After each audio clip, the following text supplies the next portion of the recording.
Smart Bourse vous est présenté par Tikeo Capital.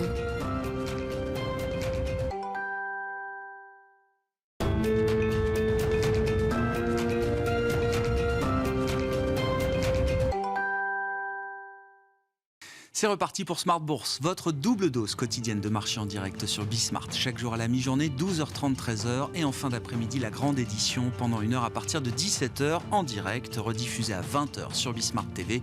Émission que vous retrouvez chaque jour en replay sur bismart.fr et en podcast sur l'ensemble de vos plateformes.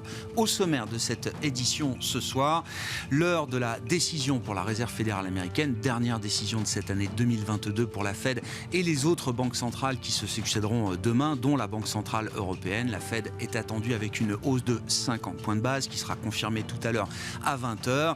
La question est de savoir quel est le discours ou quelle tonalité dans le discours de Jérôme Powell viendra accompagner cette hausse de 50 points de base qui marque une petite rétrogradation par rapport au niveau des hausses de taux qu'on a pu constater ces derniers mois. 4 fois 75 points de base, ça restera évidemment une séquence historique en matière de choc monétaire du point de vue de la Réserve fédérale américaine.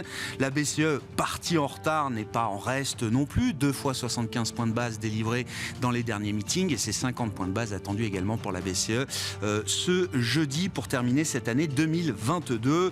On prendra le temps de revenir sur les décisions de politique monétaire avec nos invités de Planète Marché dans un instant, avec une partie pour les banques centrales qui n'est pas totalement terminée. Il y a encore des enjeux sur 2023 en matière de politique monétaire et une partie qui restera sans doute difficile pour la Fed et la Banque centrale européenne. Nous évoquerons évidemment l'horizon d'investissement qui s'ouvre devant nous, l'année 2023. Quelles sont les grandes idées directrices qu'on peut avoir en matière d'investissement global au terme d'une année 2022 qui aura été une année de grand reset pour les classes d'actifs, les grandes classes d'actifs et notamment la classe d'actifs obligataire. Là aussi, discussion avec nos invités à suivre dans quelques instants. Et puis dans le dernier quart d'heure, le quart d'heure thématique, nous évoquerons le secteur de la santé au sens large et des technologies de la santé à travers l'investissement non coté. C'est une spécialiste du genre qui sera avec nous, Meret Gogler, qui est aujourd'hui associée chez Endeavour Vision, société d'investissement suisse spécialisée justement dans l'investissement en capital dans le secteur de la santé, à suivre à partir de 17h45.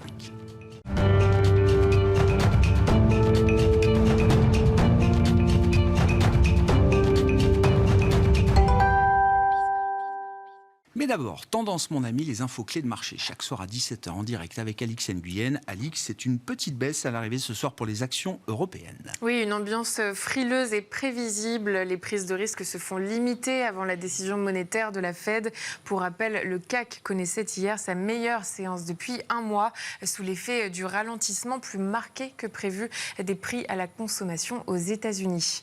En réunion jusqu'à ce mercredi soir à Washington, le comité de politique monétaire devrait opter pour une hausse de l'ordre de 50 points de base des taux directeurs contre 75 les mois précédents. Le taux directeur de la Fed devrait donc grimper entre 4,25 et 4,50%. Il s'agirait de son niveau le plus élevé depuis 2007. La réponse à 20h. Et puis du côté des derniers indicateurs économiques publiés, on notera le décrochage un peu plus marqué que prévu pour la production industrielle en zone euro au mois d'octobre. Elle recule de 2% contre un repli d'1,5% anticipé sur un an. Elle a progressé de 3,4%. On relève aussi qu'au Royaume-Uni, les prix à la consommation ont augmenté de 10,7% sur un an le mois dernier. Il marque un léger ralentissement par rapport à la hausse de 11,1% enregistrée en octobre. Le taux d'inflation reste malgré tout proche d'un plus haut de 41 ans. La Banque d'Angleterre et la BCE annonceront leur décision monétaire demain. Et puis enfin, du côté des valeurs qui font l'actualité, on remarque la chute du titre ArcelorMittal. Oui, dans le sillage des cours des métaux à Londres, les valeurs technologiques sont également dans le rouge à l'approche du verdict de la Fed. Capgemini et Worldline baissent. Et puis enfin, au niveau européen, le stock 600 des voyages loisirs est en repli. Air France, KLM et ADP sont dans le rouge, alors que les syndicats UNAC et SNGAF, ils représentent plus de 50% des personnels navigants et commerciaux, ont déposé un préavis de grève allant du 22 décembre au 2 janvier. Tendance mon ami, chaque soir à 17h, les infos clés de marché en direct avec Alix Nguyen dans Smart Bourse sur Bismart.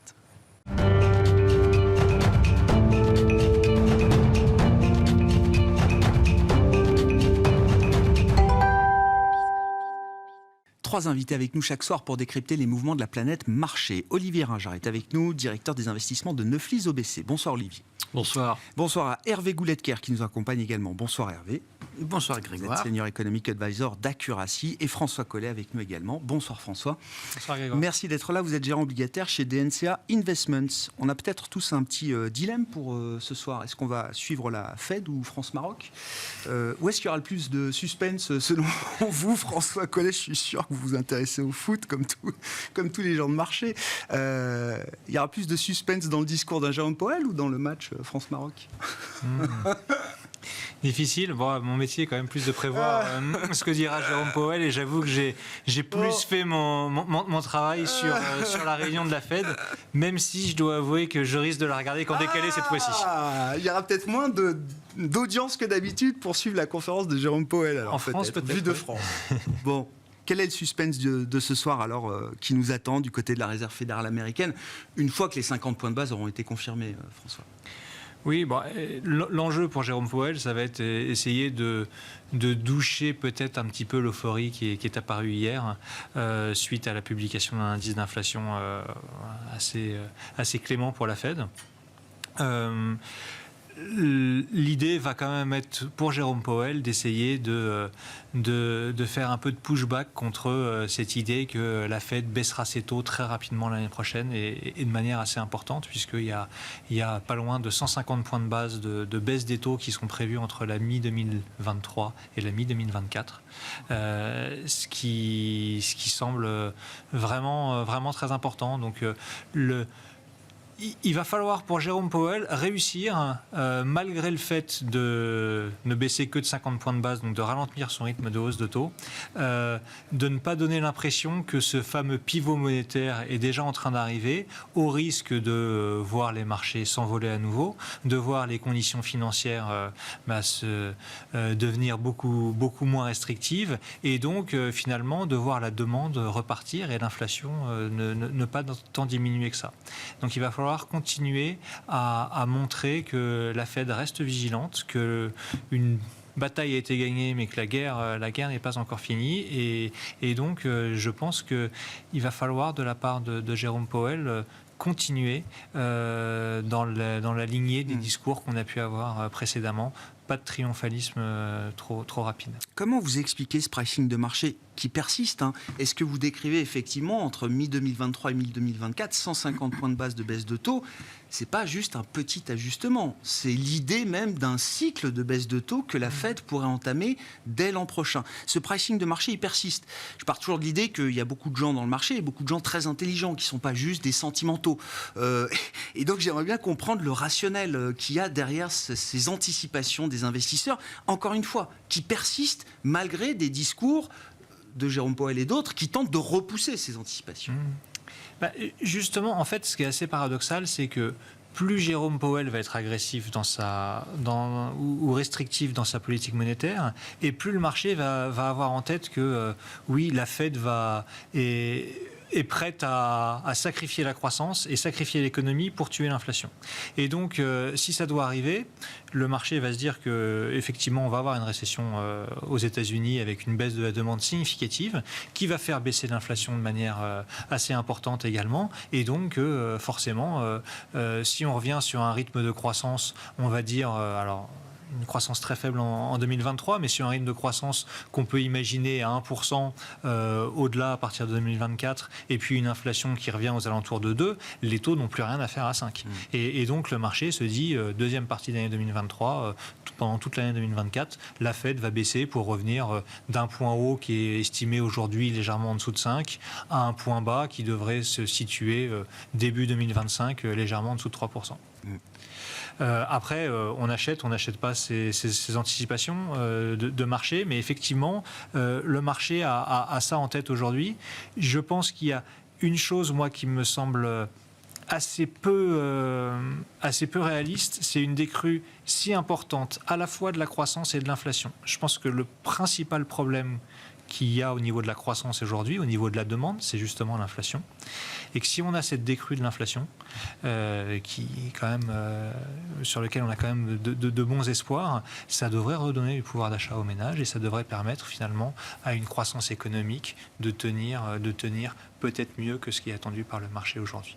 Ah oui, donc on peut avoir un chemin où on aurait moins d'inflation et toujours cet atterrissage en douceur de l'économie américaine. Oui, et le pari de Jérôme Powell n'est pas perdu du tout, de réussir cet atterrissage en douceur, ce soft landing comme il dit. Ouais. Bon, communication de Jérôme Powell à suivre évidemment ce soir. Vos commentaires, vos réactions, Olivier, ce qu'on attend de la Fed, alors ce soir et puis surtout en 2023. Et c'est vrai que de manière un peu paradoxale, c'était presque facile en 2022 à partir du moment où on acceptait l'idée qu'il fallait monter les taux directeurs. C'était pas une barrière mentale facile à faire tomber, mais quand cette barrière est tombée, on y est allé franchement, de manière assez mécanique, en autopilote, à coup de 75 points de base. Là, chaque décision sera peut-être un peu plus délicate à prendre, y compris en début d'année 2023 encore pour la Fed. Ça sera peut-être plus délicat, mais in fine, ça sera peut-être plus facile. On est en train, en fait, d'arriver au bout du chemin du durcissement monétaire et que c'est bien acté aujourd'hui par les investisseurs. Et la Banque centrale américaine est également en train de délivrer ce genre de signal. Le chemin le plus délicat, il sera peut-être pour plus tard. Et pour plus tard, on a probablement deux sujets qui vont animer l'année 2023. Le premier sujet, c'est la réaction de la Banque centrale américaine si on n'est pas dans un scénario de soft landing et si on est plutôt dans un scénario de récession. Est-ce qu'on aura une Banque centrale américaine qui, au début, ne va pas trop bouger, ne va pas réagir comme elle a l'habitude de réagir, à savoir que lorsqu'on a une récession, on baisse très rapidement les taux d'intérêt et on injecte massivement de la liquidité. C'était le modèle dans lequel on a vécu au cours de ces 2 dernières décennies. Allons-nous avoir quelque chose de différent ? Après tout, Powell nous a indiqué fin août qu'il s'inscrivait plutôt dans les pas de Volcker que dans les pas du président de la Banque centrale américaine des années 70, Burns. Donc ça, c'est un premier élément qui va probablement animer les investisseurs en 2023. Et puis le deuxième élément, c'est le régime à moyen terme. Et sur le régime à moyen terme, c'est de savoir où est l'inflation. L'inflation revient-elle à des niveaux d'avant Covid, avec une inflation en Europe à 1%, une inflation aux États-Unis à autour de 2%. Et dans ce cas-là, ça justifie que la Banque centrale américaine baisse ses taux directeurs. Et d'ailleurs, quand on regarde ce qu'elle dit dans ses dots, donc dans ses projections de taux directeurs, elle dit deux choses. En 2024, elle baissera les taux. Et à long terme, le taux d'équilibre est à 2,5%. Donc ça crée naturellement une anticipation des investisseurs à une anticipation des investisseurs pour une baisse des taux. Vers une convergence de ce taux d'équilibre. Est-ce qu'il est là, le taux d'équilibre ? Est-ce qu'on n'est pas dans un nouveau régime d'inflation où cette inflation est plutôt entre 3 et 4 et donc mon taux directeur d'équilibre à moyen long terme, il est plutôt à 4 ? Ce qu'on anticipait, enfin ce qui était le cas en 2010, 2011, 2012, 2013, où on disait que le taux directeur d'équilibre à moyen long terme était plutôt à 4%. Donc ça aussi, ça sera sans doute un deuxième sujet qui va animer les investisseurs. Donc on voit bien ces deux sujets continuer d'alimenter la conversation. Et évidemment, ça va créer probablement un peu de volatilité de nouveau sur les marchés l'année prochaine. Bon, Hervé, je mettais dans ma petite note du jour, inflation, clap de fin, point d'interrogation. Est-ce qu'après 5 mois de décélération de l'inflation aux États-Unis, quand on regarde les composantes, notamment l'inflation des biens durables, qui a été l'inflation Covid d'une certaine manière, on voit bien cette très belle bosse d'inflation qui nous ramène maintenant sur les niveaux qu'on connaissait à l'été 2021, avant toute cette affaire et cette grande affaire qui est devenue l'inflation entre-temps. Donc il y avait quand même un caractère un peu transitoire dans une partie de cette inflation. Est-ce que la bataille est gagnée pour l'instant ? Si on veut dire que l'inflation à 10% n'était pas extrapolable, oui, la bataille est gagnée. Mais on voit bien tout de même que si on prend juste le point de l'inflation, et il y en a bien d'autres, on n'a pas toutes les clés. C'est-à-dire qu'on peut dire l'inflation des biens, elle ralentit, tant mieux. On voit bien que sur l'inflation de l'immobilier, donc les loyers, c'est en train de ralentir, c'est à peine entamé, mais on a suffisamment d'indicateurs avancés pour dire ça va suivre. Sur les services hors immobilier, the jury is out, comme disent les anglo-saxons. On ne sait pas, quoi. On ne sait pas. Et en amont de cela, on voit bien qu'il y a la question des salaires. Et sur la question des salaires, on peut voir les choses de différentes façons. Donc chacun y va de sa conviction. Moi, je pense que ça va ralentir. Certains pensent que non. Donc là, on ne sait pas. Et puis, l'énergie, les produits alimentaires, ça va quand même dépendre de facteurs internationaux qui échappent un peu à tout le monde. Donc, sur les prix, rien qu'en décomposant ce qu'on a devant nous, on ne sait pas très bien où on va. C'est-à-dire que là, on est encore à 5 ou 6%, si on prend des évolutions 3 mois sur 3 mois en rythme annuel. Donc, on a fait un bout du chemin, ça c'est clair. Le chemin devant, il n'est pas, je dirais, d'une clarté totale. Et je crois que c'est ça qu'il faut avoir en tête lorsque l'on essaie d'extrapoler les politiques monétaires demain. C'est que c'est pas clair. En fait, le marché, il dit je fais un pari sur la croissance, je fais un pari sur l'inflation. Le pari qu'il fait, c'est que la croissance, ça va pas être terrible à l'horizon de tous les prochains trimestres. Donc ça serait bien qu'on la soutienne un peu.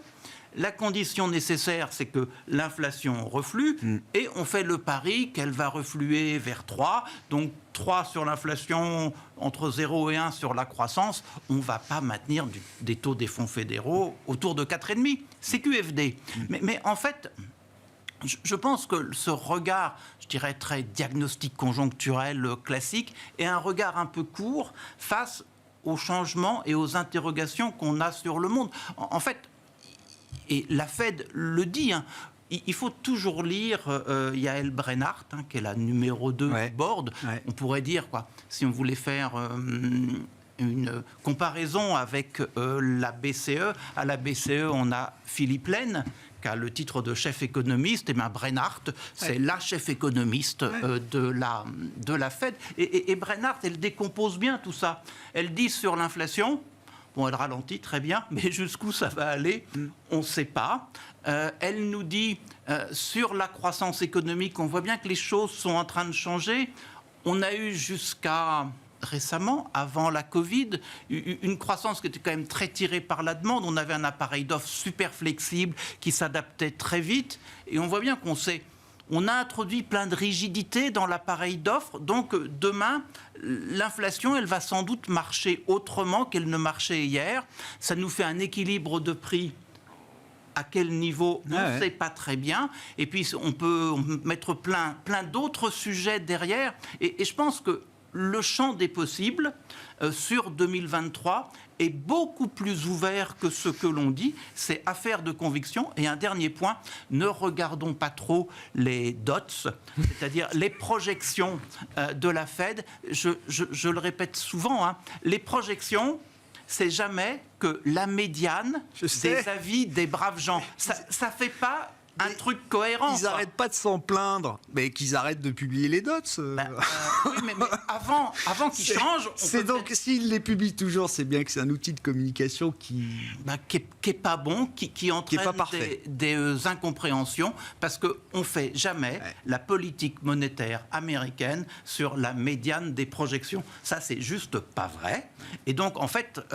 faudrait reprendre les avis individuels et dire comment je pondère les différents avis. Sûr. Et on aurait un biais sans doute plus faible que celui qu'on a aujourd'hui. Donc 2023, un champ des possibles assez large. Moi, mon petit doigt me dit que on montera peut-être les taux des fonds fédéraux un peu plus haut que ce que le marché nous dit aujourd'hui et qu'on y restera peut-être un peu plus longtemps, sauf si... Et c'est une possibilité. Dans l'environnement, on a des éléments de craquement. Et on voit bien que du côté de la guerre russe en Ukraine, on ne sait pas. Du côté de ce qui va se passer en Chine, on ne sait pas non plus. Donc en fait, il y a des tas d'incertitudes. Donc il y a une histoire que le marché nous raconte aujourd'hui. Il faut la prendre pour ce que l'histoire du moment. Mais voilà. Mais je trouve qu'elle a du mal à intégrer toute la complexité dans laquelle, hélas, peut-être, on se trouve. Quand on regarde la partie que joue la Banque Centrale Européenne, donc la réunion aura lieu jeudi, situation beaucoup plus difficile, qu'on a décrit tout au long de cette année. Olivier, 50 points de base attendus jeudi. Même question. Et ensuite, avec des facteurs que la BCE ne maîtrise pas, peut-être autant que la Réserve fédérale américaine sur sa demande intérieure, une demande en Europe qui n'est pas au niveau de surchauffe que celle qu'on peut observer aux États-Unis. Et pourtant, là aussi, des anticipations de marché qui montrent que la BCE ne va pas s'arrêter à ces 50 points de base demain et qu'il y aura d'autres hausses de taux encore à travers 2023, peut-être pour porter les taux directeurs jusqu'à 3% et plus. C'est des anticipations qui existent aujourd'hui dans le marché. Oui, on a à peu près les mêmes anticipations avec notre équipe d'économistes qui considèrent que les taux directeurs de la Banque Centrale Européenne vont remonter à 3% d'ici à la fin du premier trimestre 2023. Mais c'est déjà ça, cet élément est déjà bien anticipé par le marché. Mais rappelons-nous que la Banque Centrale Européenne a probablement durci plus qu'escompté sa politique monétaire pour stabiliser l'euro. Parce qu'elle avait une vraie difficulté avec l'euro et elle ne voulait vraisemblablement pas se retrouver dans une situation où l'euro baissait autant que le yen, par exemple, contre dollar. Pour quelle raison ? Pour la raison des prix de l'énergie, de l'inflation importée, et donc, in fine, un effet de second tour assez puissant sur l'économie européenne. Cette stabilisation de l'euro, aujourd'hui, elle est acquise. Elle semble acquise. En tout cas, on voit depuis quelques semaines que l'euro s'est nettement renforcé, ce qui pourrait participer et inciter la Banque Centrale Européenne à ouvrir un peu plus la voie l'année prochaine sur un chemin des possibles beaucoup plus important que ce qu'elle nous a indiqué jusqu'à présent, à savoir durcir. Oui, hausse de taux. Mais hausse de taux. Mais quoi qu'il en soit, on arrive aussi bien pour la Banque Centrale Européenne que pour la Banque Centrale Américaine à la fin du mouvement de durcissement monétaire. Il est très probablement acté pour la fin du premier trimestre 2023. Se posera ensuite la question de que vont faire les banques centrales. Et c'est vraisemblablement la problématique pour cette année 2023. Comment réagiront les banques centrales au ralentissement plus ou moins prononcé de l'économie mondiale et des économies occidentales. Et c'est pas sûr, comme vous le disiez, pour la Fed, que la fonction de réaction antérieure, en tout cas des cycles précédents, soit identique cette fois. Et pour la BCE. Et pour la BCE également. Oui, ce qui montrerait et qui confirmerait qu'il y a un vrai changement de logiciel et d'approche même intellectuelle, d'une certaine manière, au sein de ces banques centrales.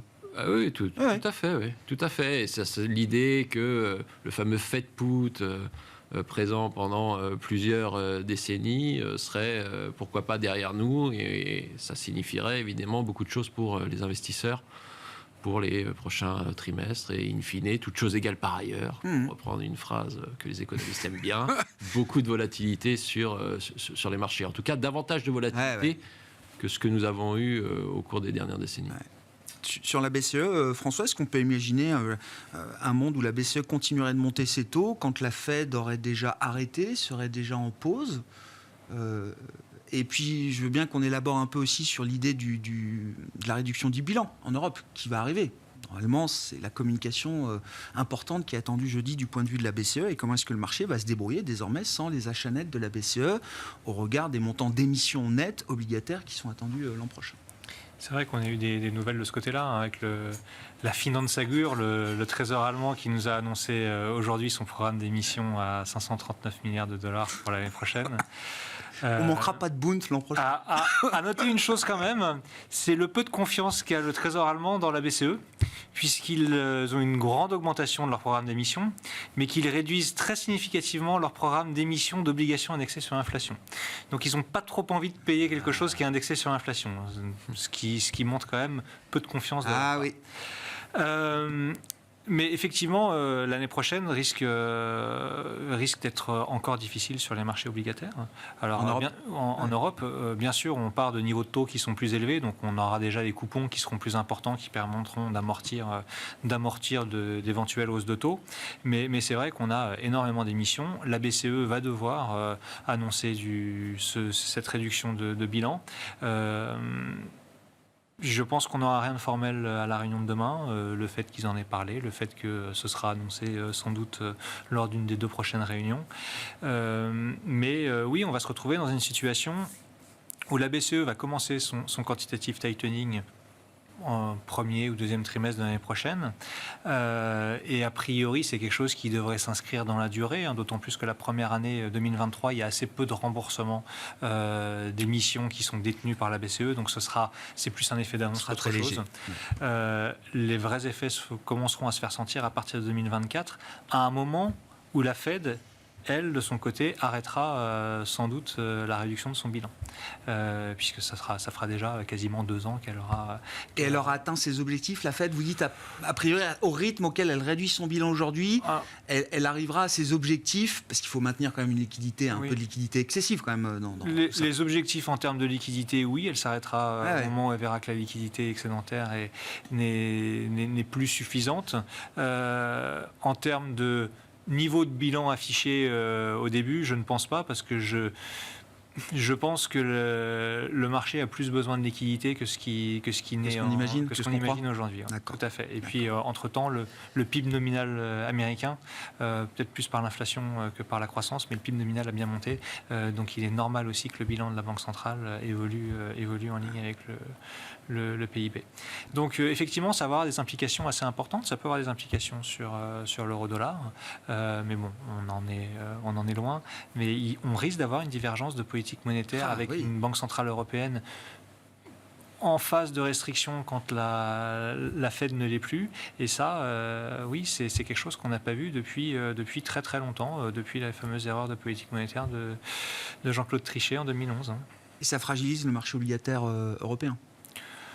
Oui, alors encore une fois, on trouvera des acheteurs. On a les investisseurs japonais qui continuent à avoir des taux désespérément bas et qui cherchent à avoir du rendement. Donc, je pense qu'on ne verra pas les mêmes mouvements de taux haussiers que ce qu'on a connu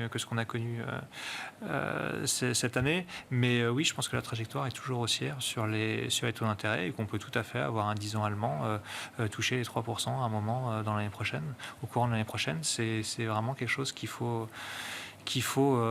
avoir dans ces scénarios, parce que sinon on peut avoir de fortes désillusions. Hervé, vos commentaires, et puis pour aller un peu au-delà de l'histoire de la Fed et de la BCE, sur un sujet qui est un sujet d'opposition aujourd'hui entre l'Europe et les États-Unis, la question de la stratégie à mener pour décarboner nos économies. Donc, les États-Unis ont sorti l'IRA, Inflation Reduction Act, ça a été le dernier gros package de Joe Biden passé avant les élections. Et l'Europe cherche une réponse.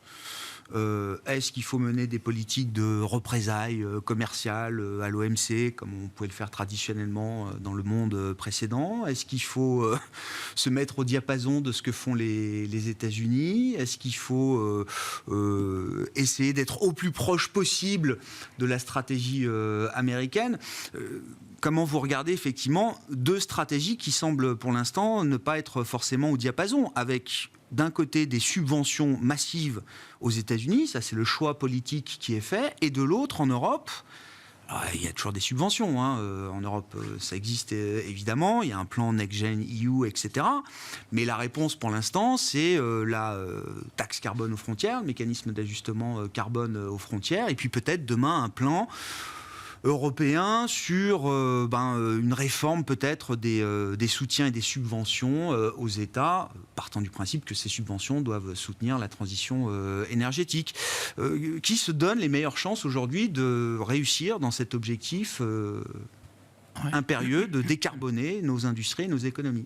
Alors, 2 mots sur la BCE, oui. 2 mots sur l'histoire de la transition énergétique maniée de façon différente de part et d'autre de l'Atlantique. Moi, je pense que le principal dossier en zone euro, c'est la baisse du bilan, donc le tightening dans lequel on entre, parce que on le fait et on pense que l'on doit le faire parce que le bilan a beaucoup monté. Je ne sais pas, on doit être à 7 500 milliards d'euros, quelque chose comme ça. Et on pense qu'il faut le faire et que c'est un bon signal pour montrer qu'on est sérieux dans la lutte contre l'inflation. Mais en même temps, ça se fait alors que les politiques budgétaires, d'une façon ou d'une autre, vont devoir rester plus expansionniste qu'on ne le souhaiterait, au moins vu des marchés, parce qu'il y a justement cette transition énergétique à réussir, et à un moment où politiquement cela flotte, hein, on a quand même des gouvernements un peu étonnants, quoi, qui ne défendent pas le libéralisme économique tel qu'on l'entend sur les marchés. Alors ça peut être l'extrême droite en soutien au gouvernement en Suède, c'est évidemment quelqu'un d'un parti néofasciste, même si le néofascisme a beaucoup évolué à la tête du gouvernement en Italie. Et donc, se lancer dans la réduction de la taille du bilan dans un contexte budgétaire et politique de ce genre, ce qui est clair, c'est qu'on le fera avec une extrême prudence, parce que sinon, il y a une vraie capacité à créer du désordre qui ferait poser la question du maintien de l'unité de l'Europe, quoi. Donc, on ne peut pas du tout le vivre comme aux États-Unis. 100 milliards par mois de réduction du bilan aux États-Unis, c'est pof, pof, pof, ça se passe bien. 20 milliards par mois en Europe, on va le faire avec une extrême prudence, quoi. Et je pense que la principale question, elle est là. Sur les taux, oui, ça montera moins haut qu'aux États-Unis, et on a les mêmes problèmes de calendrier de ce qui va se passer que là-bas, parce que l'environnement est aussi peu lisible. Ça, c'est pour ce premier débat. La transition énergétique, on voit bien que ce qui est compliqué, c'est que la transition énergétique, ça vaut ourbi et torbi. C'est-à-dire c'est pour le monde entier. Et donc, plus on le fait en même temps, plus des pays au même niveau de développement le font de la même façon, mieux c'est. Bon, on voit que c'est compliqué, qu'on n'y arrive pas. Et on voit bien que si on diverge sur les moyens, si on diverge sur le calendrier, ça a des implications sur la politique commerciale. À toi, tu fais ça, mais c'est une subvention, tu n'as pas le droit, et moi, je ne le fais pas. Et donc, dans un monde où déjà, c'est pas très facile de s'entendre, où il y a des tas de raisons de ne pas être d'accord, ce qui est embêtant, c'est que le dossier de la transition énergétique, s'il n'est pas géré d'une façon convergente, universelle, ça enfonce des coins dans des solidarités là où ça ne serait pas une nécessité, quoi. C'est vrai que ça devient un sujet de compétition là où on espérait, où on osait imaginer que ce soit un sujet de convergence. Exactement. Et justement de réconciliation par rapport à d'autres sujets qui sont problématiques. Et on le voit bien, c'est le cas en Europe, hein, quand les Allemands ont annoncé qu'ils allaient mettre 200 milliards sur la table pour subventionner leur économie, mais comprendre les entreprises d'abord, peu les ménages. Les autres se sont dit, mais alors, est-ce que les conditions de la concurrence ne sont pas en train d'être faussées par les Allemands qui ont plus d'argent à mettre sur la table? Et entre l'Europe et les États-Unis, c'est un peu pareil. Les Américains disent, je peux mettre 350 milliards sur la table à ce titre-là. Là où s'entendre entre Européens sur une somme, ça va être assez compliqué. En sachant en plus qu'il y a un paradoxe dans cette histoire, un paradoxe intellectuel, c'est que chez les Américains, finalement, être interventionniste, ça pose pas trop de problèmes, alors que chez les Européens, il y a encore idéologiquement une difficulté à intervenir parce qu'on a l'impression que ça fausse les mécanismes de marché. Ouais. Donc c'est un dossier qui vraisemblablement, a été mal pris au début, et puis on court derrière pour essayer de faire que ça se passe bien. Mais si il faut qu'à la fois on arrive à de la convergence sur la politique de transition énergétique et de la convergence sur la politique commerciale, il y a du boulot, parce que en fait, les politiques intérieures aujourd'hui l'emportent de beaucoup sur les politiques extérieures. Donc en fait, on suit les opinions, et les opinions attendent je veux que les gouvernements fassent des choses pour nous. Et tant pis pour les relations internationales. Mais ça fragilise un petit peu le thème qui était très européen du verdissement des économies, du verdissement de l'industrie. On pensait que l'Europe allait être leader en la matière, même du point de vue des réglementations ou de la comptabilité extra-financière. L'Europe avait pris de l'avance. Et finalement, la réponse américaine remet la balle au centre d'une certaine manière. Oui, je pense que l'Europe intellectuellement voulait être en avance sur ce dossier, mais on s'aperçoit que derrière les idées, il y a des questions de réglementation. Il faut imposer la réglementation, et si les Européens ne jouent pas groupés, ils auront du mal à imposer des réglementations au reste du monde. C'est possible, hein. Commercialement, l'Europe a réussi à imposer des tas de normes au reste du monde, parce que la politique commerciale était déléguée à Bruxelles. Sur les politiques de transition énergétique, il n'y a pas vraiment une délégation à Bruxelles, donc il faut qu'on s'entende, et c'est compliqué, et puis financièrement, il faut des sous, et au niveau de Bruxelles, mettre des sous sur la table, c'est compliqué pour les raisons que l'on connaît. Oui, on a déjà vu l'Allemand Scholz qui freine un peu les ardeurs de la commissaire européenne, de la présidente de la Commission, qui veut réformer le système des aides attribuées aux États, etc. N'allons pas trop vite, dit Olaf Scholz. Chacun fait son travail dans son coin et voilà. Un mot de la Chine, on va parler d'investissement avec vous, Olivier et François, mais un mot de la Chine aussi pour vous, messieurs. La carte chinoise là, pour 2023, la réouverture sanitaire, bien sûr, et tout ce que ça peut générer, c'est une carte atout, joker, c'est une carte maître, ou c'est une carte, je sais pas, dont on a envie de se défausser un peu, parce que une réouverture chinoise, ça pose aussi des questions. Déjà, la réouverture sanitaire, c'est pas évident. On passe souvent par une phase de réinfection, de décès, de gestion du Covid, qui peut déjà générer des ruptures. Et puis derrière, c'est la question inflationniste aussi que pose la réouverture chinoise. Alors, la carte chinoise, elle est très compliquée. Ouais. Et ceux qui l'ont joué en 2022 s'en mordent un peu les doigts. Rappelons qu'il y avait quand même un consensus assez large, je crois, en fin d'année dernière, pour considérer que c'était de l'année de la Chine 2022. Ouais. Donc la carte chinoise, elle est extrêmement complexe à envisager. Je pense qu'il y a 3 éléments à prendre en considération. Le premier élément, c'est effectivement cette politique zéro Covid. Et la fin de cette politique zéro Covid va peut-être avoir à court terme un effet non escompté, c'est-à-dire que ça ne va pas permettre d'accélérer la croissance, mais ça va plutôt permettre de la ralentir encore davantage. Les agents économiques prenant peur. Ouais. Ensuite, après cette phase, on rentrera quand même dans une phase où l'économie chinoise va, in fine, repartir, réaccélérer, mais se posera la question du potentiel de réaccélération qu'a cette économie chinoise. Et donc, on bascule dans la deuxième problématique du potentiel de croissance de moyen terme de l'économie chinoise.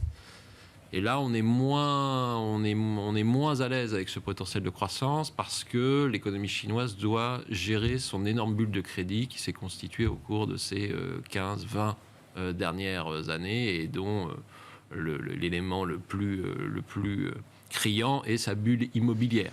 Donc vous avez des mesures de soutien sur le marché de l'immobilier, vous avez un début de détente sur le segment high yield chinois, mais on voit bien que ça va prendre plusieurs trimestres, pour ne pas dire plusieurs années.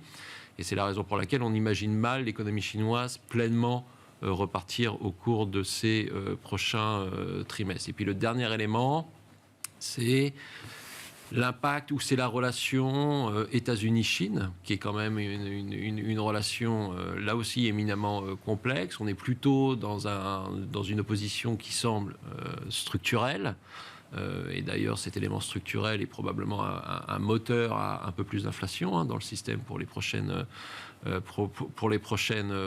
années. Donc, ce qui nous fait dire que oui, la Chine va se stabiliser en termes de croissance sur l'année 2023. C'est le scénario le plus probable, avec une légère accélération de la croissance après une année 2022 qui aura été très mauvaise. Et dans ce cadre-là, les actifs chinois peuvent se regarder, et en particulier les actions chinoises.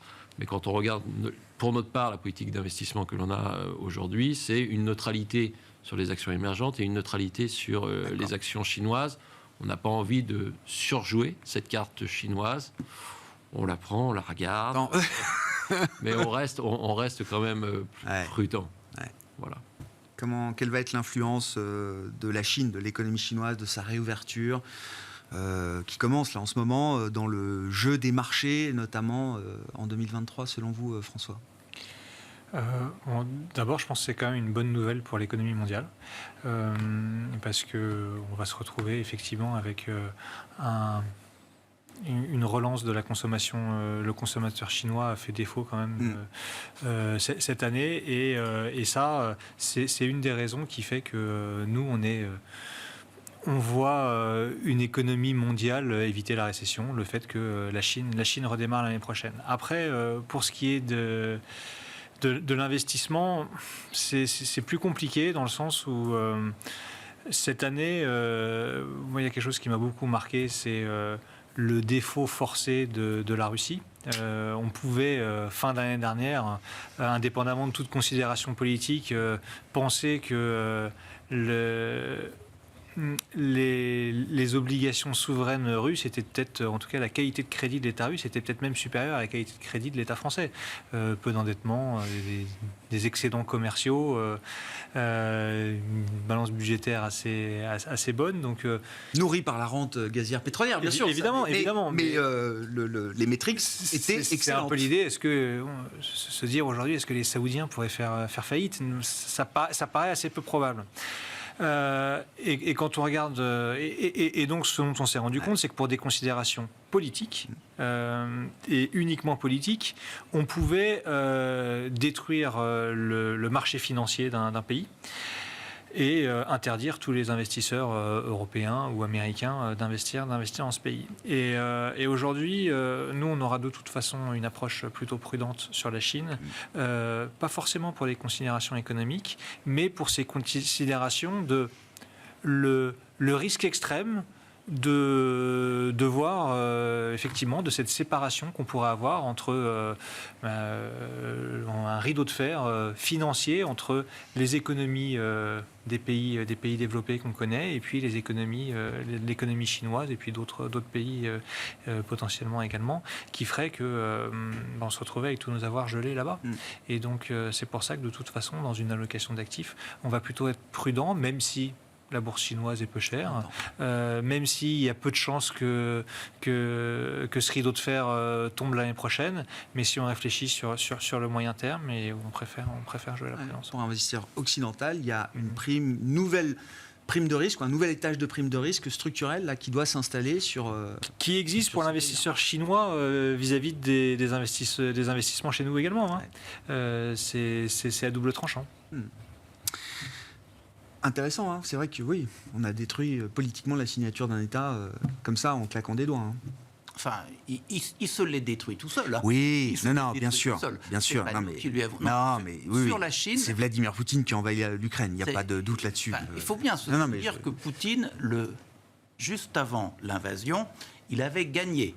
Parce que l'Ukraine était en train de devenir neutre, on n'allait pas le questionner sur les territoires ukrainiens, et la Russie paraissait être un acteur majeur du concert des nations. Il a envahi l'Ukraine et il a remis sur la table tout ce qu'il avait gagné, et c'est pas certain qu'il arrive à doubler la mise. Sur la Chine, moi je pense qu'il ne faut pas parler que de cet assouplissement de la politique sanitaire. Il faut le voir aussi dans le cadre de ce qui s'est dit au 20e congrès. En fait, la politique sanitaire assouplie, ça veut dire qu'on va avoir du stop and go sur la croissance et qu'on va acheter de la volatilité. Donc en bourse, il faudra savoir le gérer. Ça ne va pas être très simple. Mais n'oublions pas que tout ça se fait dans un contexte de politique générale chinoise où on privilégie la sécurité sur l'économie et au sein de l'économie, un capitalisme d'État à l'économie de marché. Le tout, quand vous regardez les changements au sein du bureau politique chinois, vous apercevez que tous les cracks qu'ils avaient en économie, en commençant par Li, le Premier ministre, Liu, le vice-premier ministre en charge de l'économie, tous ces gens qui étaient des réformateurs, qui savaient ce que c'est que l'économie, ils ont été remplacés par des gens qui sont soit des idéologues, soit qui s'occupent de sécurité. Et le monsieur qui sera vice-premier ministre en charge de l'économie, dont j'ai oublié le nom, il a une vision très à la Xi de l'économie, c'est-à-dire le public par rapport au privé et la redistribution. Enfin, quand on s'intéresse aux titres financiers chinois. Il faut avoir cela en tête. L'économie chinoise, elle est en train de partir dans une direction qui ne ressemble pas à la façon dont nos économies fonctionnent. Alors, il y aura peut-être des opportunités, mais les trouver, ça ne va pas être très simple. Oui, ça ne peut plus être considéré comme un investissement stratégique, structurel, qui pourrait être d'ailleurs équivalent à ce qu'on peut faire dans des pays américains ou autres. Un mot rapide, Olivier et puis François, deux grandes idées là, que vous avez en matière d'investissement là, pour conduire les investissements pour le compte de vos clients en 2023, Olivier. 2022, c'était l'année du de-rating à cause du choc de taux. 2023, ça va être la gestion de la récession. Donc la gestion de la récession, elle signifie quoi? Elle signifie pour nous à court terme de rester sous-pondéré sur la classe d'actifs actions, avec une orientation plutôt défensive d'un point de vue sectoriel, et sur la partie obligataire, de remonter le poids des obligations, de telle manière qu'on est neutre aujourd'hui sur la partie obligataire. Mais le chemin sera long en 2023. On aura par plusieurs épisodes. On aura l'occasion de faire évoluer cette politique d'investissement. Oui, j'entends bien. Bon, François, pour conclure avec vous là, sur les idées d'investissement au départ de l'année 2023, on verra ce qu'il en est à la fin, mais pour l'instant, on commence à peine l'année. A priori, on s'oriente vers la fin du resserrement monétaire. Ouais. Et ça, pour nous, c'était le principal vent de passe sur les marchés. Même si on aura... Il ne faut pas attendre de performances à 2 chiffres comme on a pu avoir au cours de la décennie précédente de manière récurrente. On pense que le vent de face commence à s'amoindrir très significativement sur les marchés. Et au sein des marchés actions mondiaux, le marché européen nous semble être celui qui est le plus attractif parce qu'il intègre déjà énormément de risques dans son pricing. Donc, y compris celui d'une récession ? Celui d'une récession, celui d'une poursuite de la guerre, conflit, qui fait qu'aujourd'hui, un petit plus sur les actions européennes pour nous. Bon, le marché actions européennes qui a le plus profité du rallye d'automne jusqu'à présent. Merci beaucoup, messieurs. Merci d'avoir été les invités de Planète Marché ce soir. François Collet, DNCA, Hervé Goulet-Kerr, Accuracy et Olivier Ringard, Neuflize OBC étaient nos invités en plateau.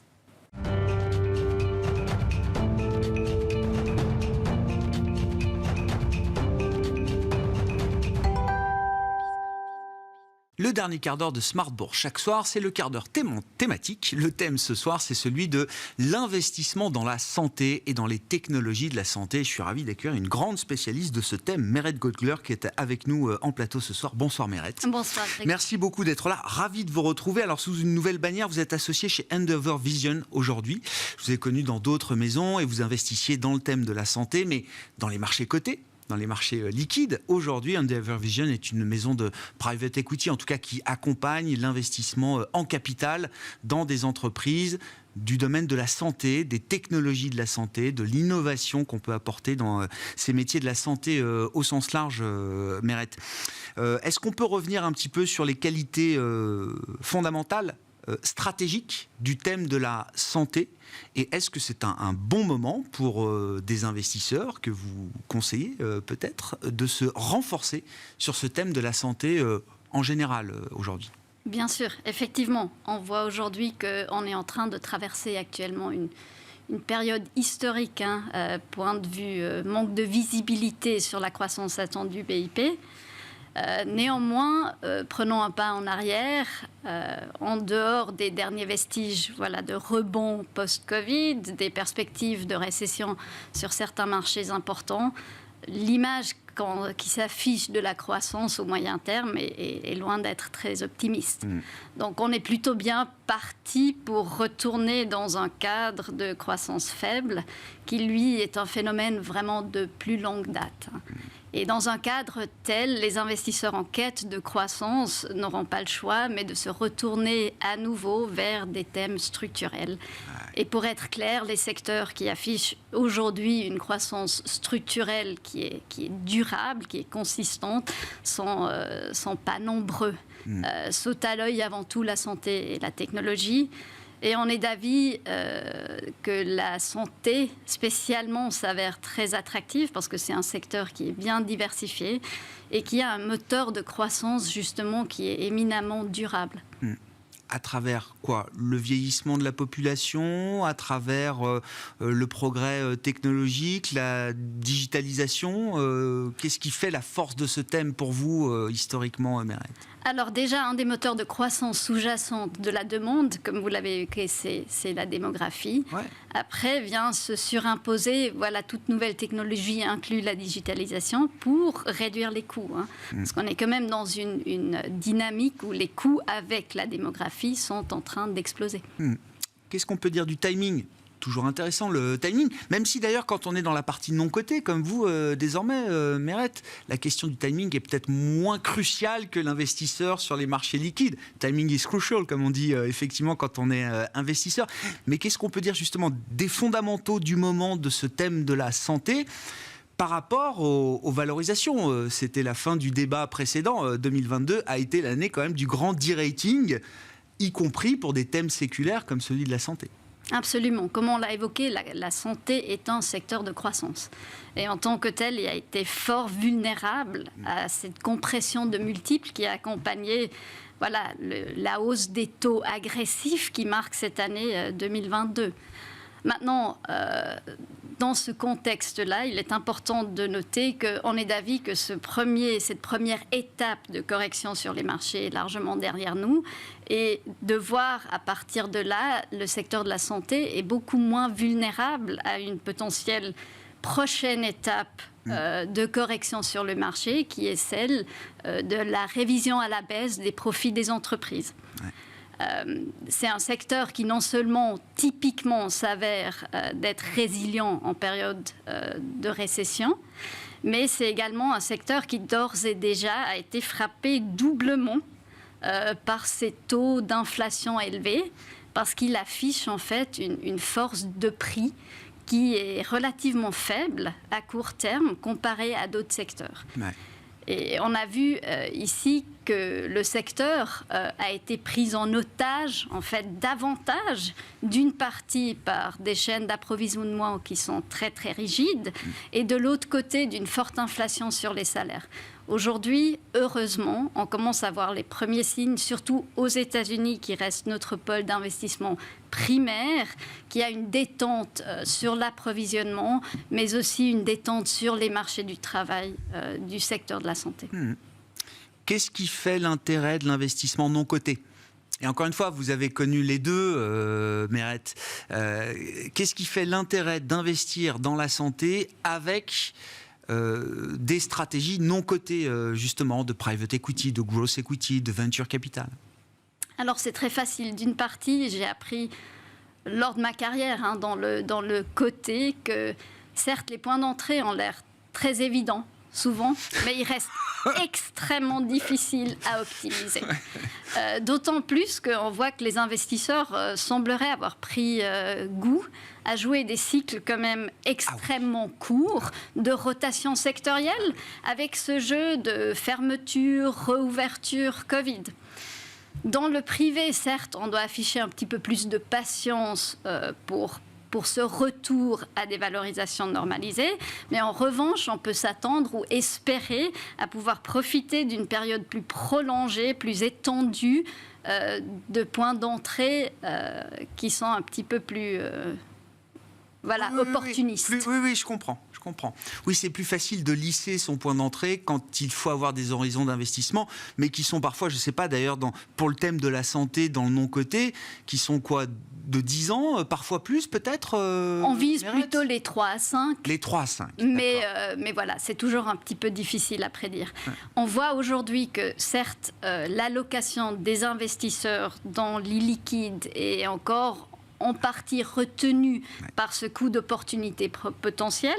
On garde du liquide, des réserves liquides au cas où cette correction se poursuivrait, où il y aurait une création de nouveaux points d'entrée.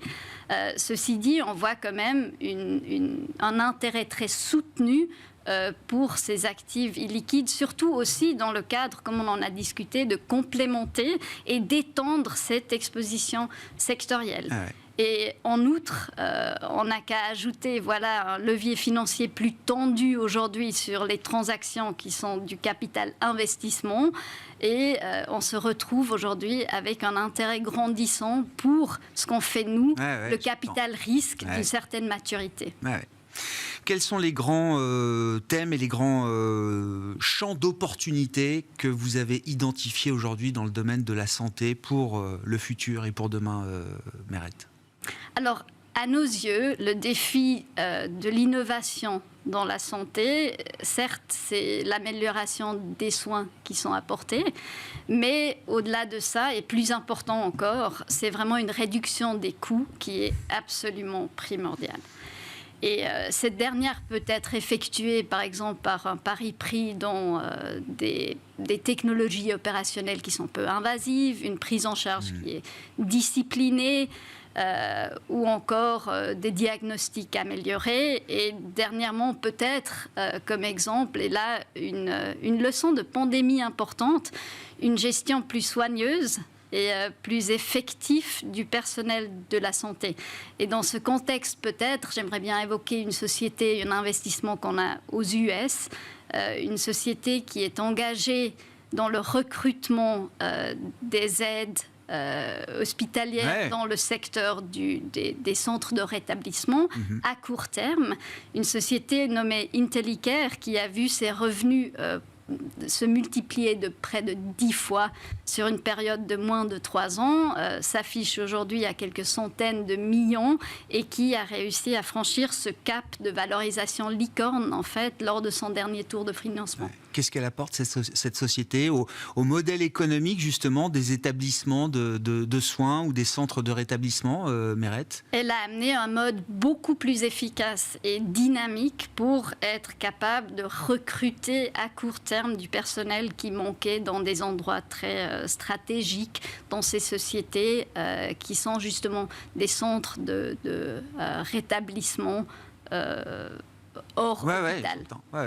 Non, mais c'est intéressant parce que c'est vrai que la période pandémique a soulevé beaucoup d'interrogations sur la résilience, la soutenabilité de nos économies de la santé. Je le mets au pluriel parce que chaque pays a des économies de la santé différentes.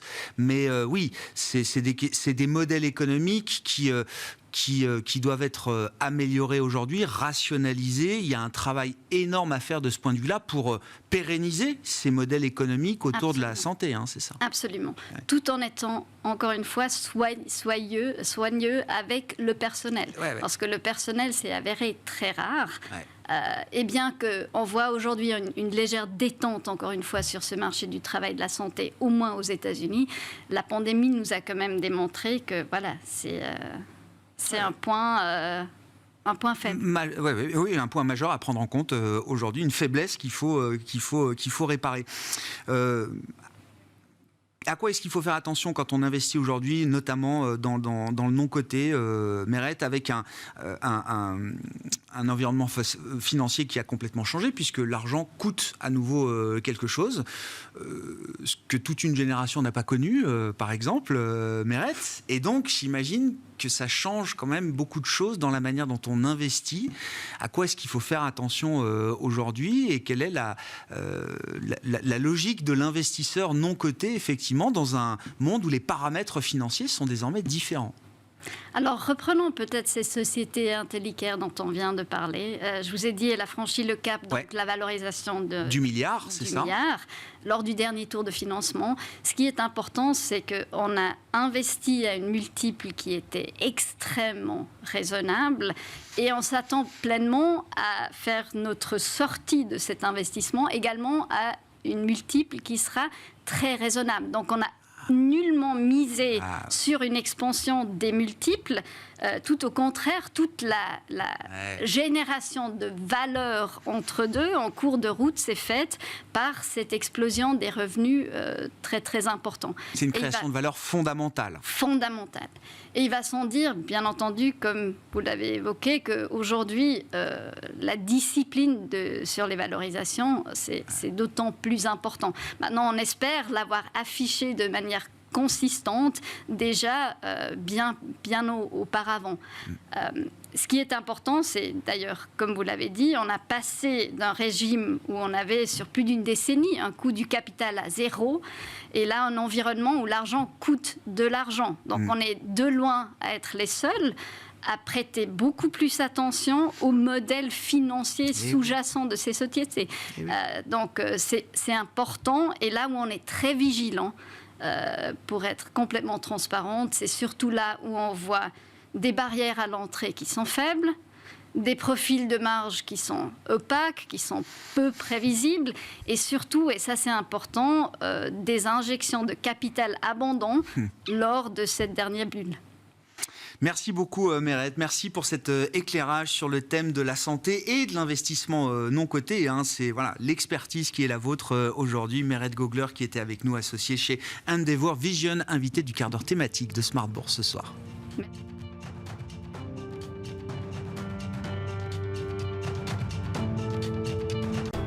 Smart Bourse vous a été présenté par Tikeo Capital.